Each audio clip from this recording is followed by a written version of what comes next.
Côte d'Ivoire, Begré-Mambé Robert reçoit des félicitations chaleureuses et le soutien des ingénieurs en travaux publics. Pour plus d'informations après le générique. Mais avant de commencer, n'oubliez pas de vous abonner et d'activer la cloche de notification pour ne pas manquer nos prochaines vidéos. Bon visionnage.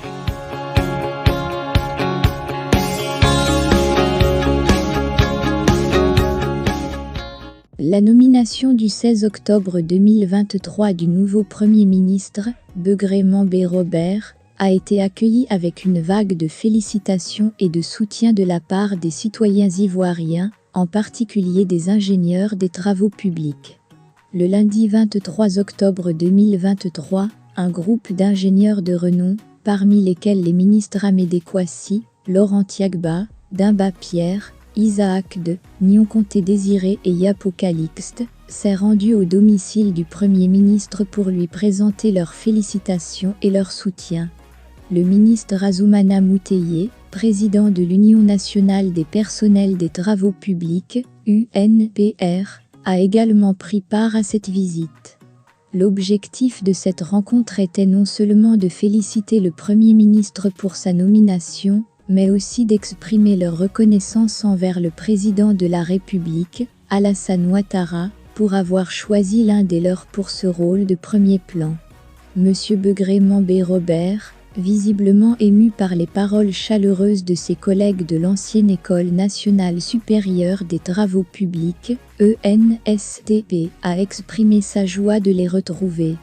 Dans un discours sincère, il a souligné l'importance de la contribution des ingénieurs à la croissance économique et au développement social du pays.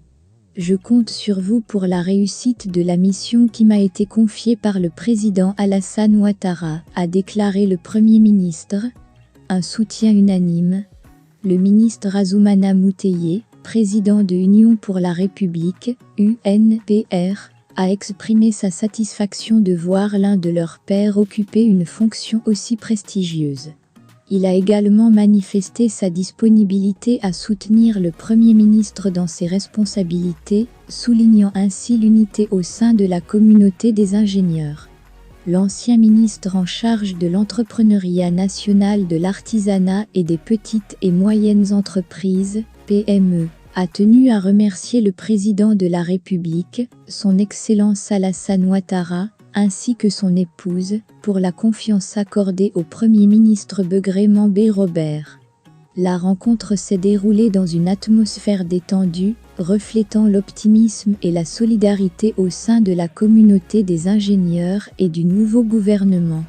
La nomination du Premier ministre Begré-Mambé Robert est perçue comme un signe de confiance envers les compétences et l'expertise des ingénieurs dans le développement du pays. Les Ivoiriens attendent avec impatience les réalisations futures de ce nouveau gouvernement et sont ravis de voir le pays se doter de leaders tels que M. Begré-Mambé Robert pour relever les défis économiques et sociaux à venir. Le président de la République a surpris tous les Ivoiriens en nommant M. Robert Begré-Mambé comme Premier ministre le 16 octobre 2023. L'ancien ministre-gouverneur du district autonome d'Abidjan remplace Patrick Achi à la primature et devient le 7e Premier ministre sous le président Alassane Ouattara. L'actuel deuxième vice-président du RHDP, parti au pouvoir, est né le 1er janvier 1952 à Abiaté, département d'Abou, au sud de la Côte d'Ivoire. Begré-Mambé a eu son baccalauréat mathématiques et techniques en 1971. Il poursuit ses études supérieures et obtient un diplôme d'ingénieur en génie civil et travaux publics à Paris-Tech, en France, en 1977. Un ingénieur de l'administration à la politique, après son cursus universitaire, il intègre l'administration ivoirienne. Pendant une trentaine d'années, il occupera des postes de conseiller technique, de directeur de cabinet ministériel et coordinateur de projets communautaires de la Banque mondiale. En 2006, un consensus politique le propulse à la tête de la Commission électorale indépendante, CI. Sa mission est d'organiser l'élection présidentielle reportée plusieurs fois. En 4 ans, il réussit avec ténacité à réaliser un fichier électoral, faire des accords politiques et programmer l'élection en octobre 2010. Mission difficile. Quelques mois avant, il est contraint à démissionner. Le président d'alors, Laurent Gbagbo, le soupçonnait de fraude sur la liste électorale en faveur des opposants, Alassane Ouattara et Henri Konan Bédié. Finalement, Alassane Ouattara gagne cette élection. Une crise civilo-militaire éclate. La ville d'Abidjan enregistre de nombreux dégâts et une fracture sociale. Pour reconstruire la capitale économique et renouer les liens de cohésion sociale entre les populations, le président Alassane Ouattara nomme Robert Begré-Mambé gouverneur du district autonome d'Abidjan en 2011. Mission accomplie, puisque la ville renaîtra de ses cendres en quelques années.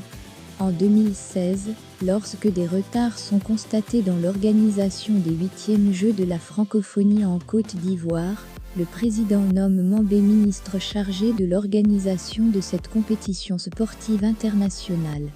Là encore, mission accomplie. Son travail est salué par l'Organisation internationale de francophonie, OIF, un homme de consensus.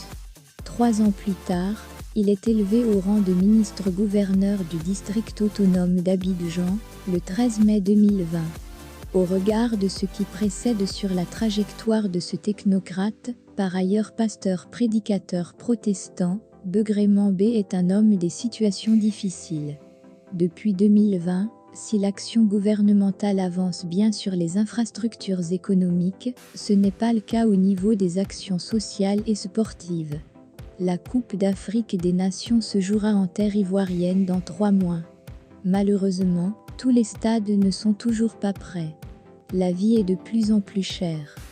Les Ivoiriens souffrent sans voir ou ressentir les solutions du gouvernement. Il y a urgence. Le président Alassane Ouattara sort son jockey, Begré-Mambé. Du gouvernorat d'Abidjan, il atterrit tout droit à la primature. Il est choisi pour son expérience sur les missions antérieures réussies. C'est un homme de résultats. On pourrait aussi voir dans cette nomination, soit la récompense de la loyauté d'un homme, soit le positionnement d'un député-maire élu en 2023 dans une commune d'Abidjan, ou un Atchan originaire de la ville d'Abidjan. Ce qui est sûr, en tant que partisan de consensus, capable de travailler avec des personnes de différentes sensibilités politiques, il pourra solidifier le RHDP, avec les transfuges du PDCI comme lui-même. L'enjeu de tout cela, c'est l'élection présidentielle de 2020.